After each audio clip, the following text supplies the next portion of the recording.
We're now seeing video from the arrest of a North Mississippi politician. Thank you for joining us tonight at 10. Lee County Sheriff Jim Johnson says deputies were called to the home of attorney Jamie Franks shortly after 1 o'clock Tuesday morning. A teenager called 911 saying 3 adults had been drinking and he was getting concerned. Sheriff Johnson says deputies found 3 adults at the home visibly intoxicated. The sheriff says Franks and Lee County Attorney James Moore became agitated and refused to calm down when ordered by a deputy. Johnson says Franks chest bumped a deputy and was arrested. The sheriff says a woman at the scene, Carrie Riley, followed a deputy as he was taking Franks to a patrol car. Johnson says she grabbed the deputy. She was also arrested. Audio from deputies' microphones record what investigators say is Franks in the patrol car and Franks and a deputy inside the jail talking about the incident. No, I didn't. Okay, wait. Here's what it is. He said it is going to be. Okay, wait. I never pushed anybody. You got up in that deputy's face and you started chest bumping him. Yes, sir. After I gave you 4 opportunities to sit down. That's all I wanted you to do was sit down. And you got up in that officer's face. I cannot allow that. I shouldn't have done that. No, sir, you shouldn't have. I chest bumped the officer. Franks and Riley were released later Tuesday morning. All of those charges are misdemeanors. Franks, a former state representative, was also a candidate for lieutenant governor. Judge Moore was not arrested. He has been arrested in the past on alcohol-related charges, including a DUI charge in 2014. As the Pearl River rises, authorities warn citizens to take precautions. There was flash flooding throughout Jackson yesterday, and authorities said that river flooding can be more sustained. City leaders say this could be the biggest flood since 1983. Officials there estimate that the water could be flowing into the Ross Barnett Reservoir at around 60,000 feet per second, and said they will catch as much water as they can there in the reservoir. I don't want any of our citizens to take this weather event lightly. This is not a normal weather event when we consider the high levels of our river presently. And so this poses a special threat that potentially our infrastructure cannot handle at one point in time, at a given period of time. And unfortunately, there's still more rain in the forecast there for the Jackson metro area and here in North Mississippi. Closer to home, engineers are now saying that it's a matter of when, not if, a dam will fail at the Oktibbeha County Lake. A voluntary evacuation has been issued for residents near Riviera Road and Walter Bell Road. County engineers are stepping up inspections along the levee and the lake. Engineers say that the water level has risen more than a foot, and with the chance of more rain in the forecast, the strain on the levee can only make the situation worse. Very little rainfall makes a dramatic rise in the lake. So if we get 3 to 5 inches, we could expect several feet of increase in the lake level. And in truth, it could be here a year from now. But the conditions are right, given the rainfall, given the signatures that we're seeing of distress, for this dam to fail.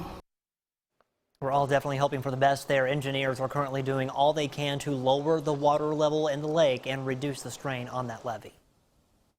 And Scott, as you mentioned, the last thing we need right now is more rainfall, but unfortunately that's exactly what we're getting. We just had a quick thunder shower move through downtown Columbus, leaving 5th Street here in downtown looking a little bit wet. And that's really the case all across the area. We've got this cold front draped right across the Golden Triangle. We've got some showers and storms to the south and even more showers and storms to the north. That's going to really continue to be the trend overnight tonight. Highs today well above average. We hit 71 here in the Golden Triangle, 69 in Bruce and Coffeyville. Our average high for this time of year is 51. So we were running close to, if not right at, 20 degrees above average. And in fact, our overnight low tonight higher than our average high, 54, with some chances for some isolated storms. We've got a break, but there are some more storms in the forecast. I'll have those details in just a moment. Scott. All right, thanks so much, Trevor. Mississippi, it doesn't require preschool, but the state is investing more money into those programs. Today, advocates for early education were at the Capitol to raise awareness of the work being done with the state's little ones. Courtney Ann Jackson has more. Starting to learn at an early age. It's an investment that advocates say yields high returns. We can target some of the issues that we see in K-12 before they even become issues if we get it right in the beginning. 7 years ago, lawmakers started listening to pleas like that. We were one of only 10 states to have no support for early education. Because of that, the Early Childhood Collaborative Act was passed. Essentially, it said the state would pay for half the cost per child for these programs located in underserved areas around the state. Not the state writing that whole check. We have the public-private partnership, and as I said earlier, we've seen at least over $2.5 million of private donations flowing into the collaboratives. But the education group Mississippi First is launching a campaign called Raise the Rate. The original law stated half the cost per child is $4,300. They say it needs to be raised to $5,000. We originally did the collaborative. Because we were smart with our money, we weren't quite there. We want to make sure we're there. There's also the hope that an increased investment could lead to more collaboratives around the state. It's not babysitting, you know, it's brain building. Courtney Ann Jackson, WCBI News. With renewed pushes for workforce and economic development, the parents and advocates at the Capitol today say this is an important piece in best preparing our workforce of the future. Mississippi currently has a surplus in its rainy day fund. If that money runs out, one lawmaker wants to make sure that education is not impacted. Senate Bill 2046 calls for no mid-year cuts to the Mississippi Adequate Education Program. If the governor decides budget cuts are needed for state agencies to balance the budget, this would prevent MAEP from being touched. The state constitution requires the governor to maintain a balanced state budget. A state Senate committee has not taken up this legislative proposal and no vote has taken place. Hollywood comes to Columbus. The red carpet was laid out for the dozens of young movie stars in the Columbus Municipal School District. Last month, we told you how students were creating an animated film. Today, the Wonder Grove Wizard of Oz, it premiered. Our Quentin Smith speaks with the young stars. He joins us live in the studio with more on opening night. Yeah, Scott, I'll tell you, these kiddos are made for the big screen. Wonder Media partnered with the school district to create Storymaker, which is a state-of-the-art animation program. And based off of the laughs and smiles during the movie, you can tell everyone was pleased with the way everything turned out tonight. It was a media frenzy for these talented movie stars. We're having a lot of fun. We're just talking around, messing around. We're just playing and having fun. I'm having a good time getting to see other people that helped excel in the movie that we made. See, there's a big buzz surrounding these students because this is the day their movie hits the big screen. Students in the Columbus Municipal School District created their own version of the Wizard of Oz. It's called the Wonder Grove Wizard of Oz. Everyone loaded up in the limo and made their way to the theater for the big debut. And as you can imagine, it was a packed crowd. Hello, Mr. Scarecrow. I'm Dorothy, and I'm doing quite well. How do you do? The kiddos served in a variety of roles to help bring this film to life. I played Scarecrow, and we also helped editing the movements. I was the producer, and my favorite part was telling everybody what to do, and I made the decision. I did some of the backgrounds, and I also did like voice acting for one scene. My favorite part about playing the Scarecrow was that I have a big brain, but he didn't have a brain, but he did have a big heart, and I liked that part. He was really, really nice. District Superintendent Dr. Cherie Labatt also lends her voice talents to the project. Authentic STEM education opportunities. Labatt says the project helps students develop several skills, such as their writing and computer skills. After the big premiere, some students say making animated films is something they could see themselves doing in the future. I saw their leadership skills, and I really saw that, you know, if you have high expectations and you put a goal in front of them, that they can accomplish anything. I would like to excel in seeing it as something I can do in the future if I don't get the career I want. Now get this, 300 tickets were sold for the opening night and both shows were sold out. If you missed the movie tonight, no need to worry. There will be 2 more showings next Wednesday at the Malco Theater at 5 and 7 p.m.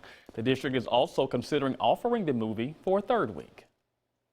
All right, something I'd like to say that I've been in a movie or made a movie. How about you, Trevor?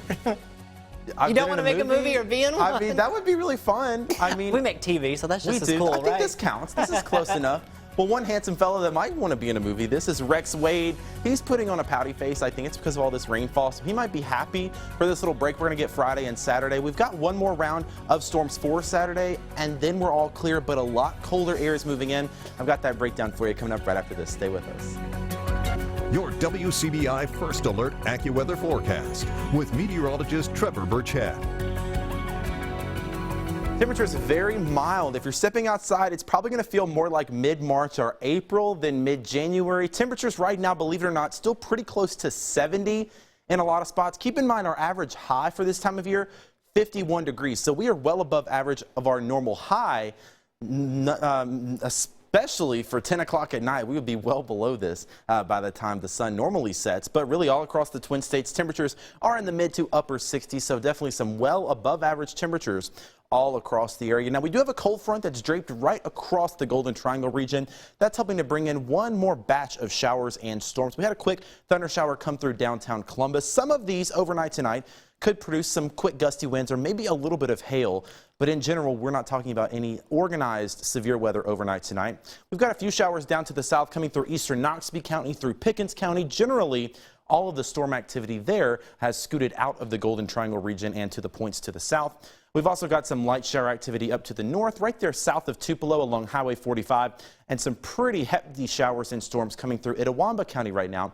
Wouldn't be surprised if you're hearing some thunder if you're up to the north of Fulton and the ICC campus. So overnight tonight, temperatures really don't fall much of anywhere. We'll stay in the mid-60s generally through about 1 o'clock or 2 o'clock tomorrow morning. Notice some showers and storms continuing overnight tonight, and that's really going to continue all through the morning hours. By 3 o'clock or 4 o'clock, still seeing a little bit in the way of shower, maybe a couple of storms out there. But I think by 6 o'clock tomorrow morning, generally most of us are going to be all clear. Temperatures falling down into the mid-50s now that that cold front has passed through. But obviously the last thing we need right now is any more rainfall. We're continuing to monitor the Oktibbeha County Lake just to the west of Starkville. The good news is officials now saying it doesn't look like that dam has an imminent threat of breaking, but still a very dangerous situation. We're going to continue to watch it, especially with all that rainfall we're going to get. If it were to break, it would flood areas to the north and west of Starkville into southern Clay County possibly. So if you're in these areas, of course, keep a close eye on the situation and stay tuned to local media outlets for the latest on that. Tomorrow, not much in the way of rainfall after the morning hours. Temperatures staying in the mid-50s by the afternoon. We've got one more batch of showers and storms we're going to have to deal with. This is through the day on Saturday. I'm thinking mostly Saturday morning. Hopefully it can get out of here by the afternoon. The good news is this is just going to be some nice thunder shower activity. No severe weather is expected. Maybe a little bit of gusty winds, but not anything like we saw this past weekend. After that, much colder air filters in. By Tuesday morning, we're talking temperatures in the teens and 20s, so get those winter coats ready.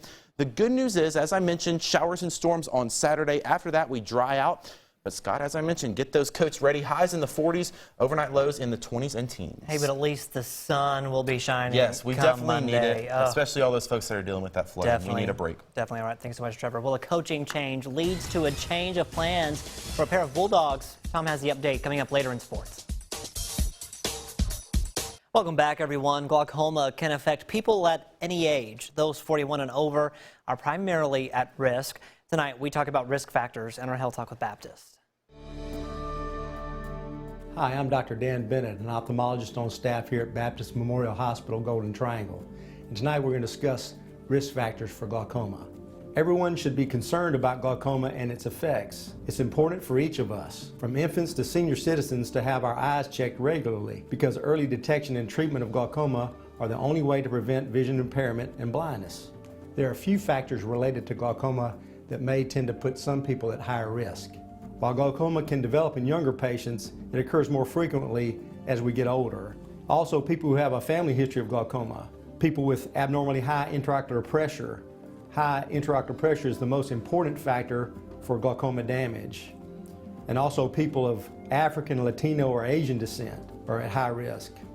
Also, people who have diabetes, who are very nearsighted, who have regular long-term use of steroids, who have had previous eye injuries, or who have extremely high or low blood pressure. Even those who have migraines, poor blood circulation, or other problems affecting the whole body can be at higher risk. You need to see your eye doctor regularly so he or she can diagnose and treat glaucoma before long-term vision loss happens.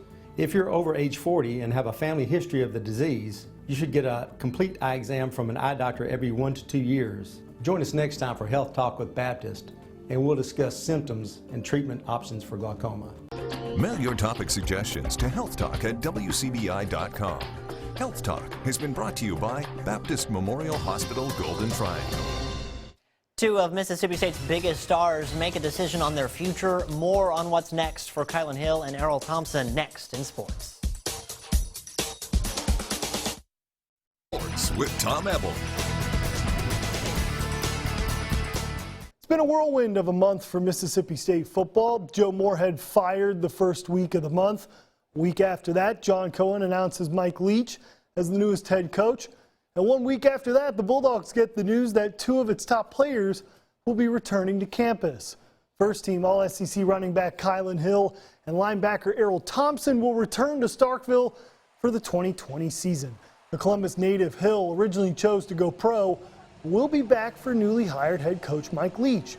Hill led the SEC in rushing yards during the regular season in 2019. Thompson finishing in the top 15 in the conference while leading Mississippi State in total tackles with 84 and was a team captain this past season. Mississippi State finally able to get the monkey off their backs. The Bulldogs picking up his first SEC win Tuesday against Missouri in the slump-busting performance. There may not have been a better sign for Ben Howland's bunch than having Tyson Carter back looking like himself. In 3 straight losses to open conference play, Carter shot 18% from the field, including 2 for 11 from beyond the arc. In the Bulldogs' beatdown of Missouri, Carter shot 50%, scoring 15 points and adding 7 assists with 1 turnover. Ben Howland says Tyson's offensive production is what the Bulldogs have been missing. I told him, yesterday we talked about, our roles. I mean, we need him to come in and be instant offense. That's what he's been for us his whole career.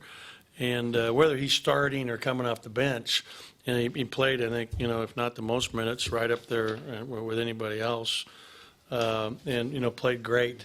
And, so I'm really excited because obviously we're so much better offensively when he's playing to his level like he played tonight. Carter's 15 points, which he scored on his birthday, put him past his dad, Greg Carter's all-time scoring output in Mississippi State history. The father-son duo also became the first father-son duo in the history of the SEC to score 1,000 career points apiece. Can I interest you in an upset special this evening? Number 10 Kentucky taking on South Carolina. 2-point ball game with 3 minutes left. Nice ball movement from the Gamecocks. Make Kotsar to Justin Minaya, Onion, so it's a 1-point Carolina lead, and welcome to the madness. Gamecocks up 2, under 10 seconds left. Emmanuel quickly step back mid-range, tough bucket, ties the ball game under 5 to go. South Carolina chooses not to take a timeout. Jermaine Couisnard, the heave, it's good, off the window for the game-winning 3. South Carolina upsets Kentucky 81-78, 26 big points from Couisnard. And that was just the beginning of the madness here on a Wednesday night in college basketball. Some more upsets just coming down the pipe. Alabama defeating Auburn 83-64. That's Auburn's first loss of the season. So that means there is one undefeated team left in college basketball, that being the San Diego State Aztecs. Seton Hall defeats Butler 78-70. Georgetown defeats Creighton 83-80, and Temple defeats Wichita State 65-53. It's not even March yet, but folks, good luck filling out a bracket this upcoming year. After losing 6 seniors off last year's team, many people weren't expecting the Columbus Lady Falcons to be a force this season, but the Lady Falcons continue their dominance in Class 5A, led by our Athlete of the Week, senior guard Anaya Sadler. Sadler is the switchblade for the Falcons as she leads the team in scoring and steals this year, but can also distribute the rock. In their matchup versus Grenada, Sadler had a whopping 31 points, 10 rebounds, 7 steals, and 5 assists. She says she sets out not only to get buckets, but to also be the Lady Falcons' lockdown defender. Coach always tells us to get in good defense position so you won't get any fouls. So that's why I was just focused on being in the right position, able to get them steals. I was expecting to do good, but not to be like this good. But you know, I'm happy that I am Player of the Week. Thank you for choosing me. It was Sadler's second double-double of the year. She also had 23 points and another 8 steals in a win over Center Hill on Tuesday. Wow, basketball's in full swing now. It is. Officially. Yeah, we haven't even gotten to the I feel like it's been a tournament, while that we've just been talking football, and now it's all finally settled down and basketball. It's almost good All right, time. we'll have a last look at your forecast when we come back. WCBI Sports Player of the Week is brought to you by C-Spire and Canon. Nobody had a better game than this Player of the Week, and nobody beats a Canon deal. Nobody. Well, we were just talking during the break, and it felt more like you're going to the springtime fair, getting those corn dogs, getting all on those roller coasters. It just feels like spring out there. That's not going to last long. We've got a while until spring fair season comes back around. Winter is making a return next week. Highs in the 40s, lows in the teens and 20s. Speaking of, well, I don't have time to talk about it, so I'll talk about it later. All right, I guess we'll get that story tomorrow. Exactly. Have a good night, everybody.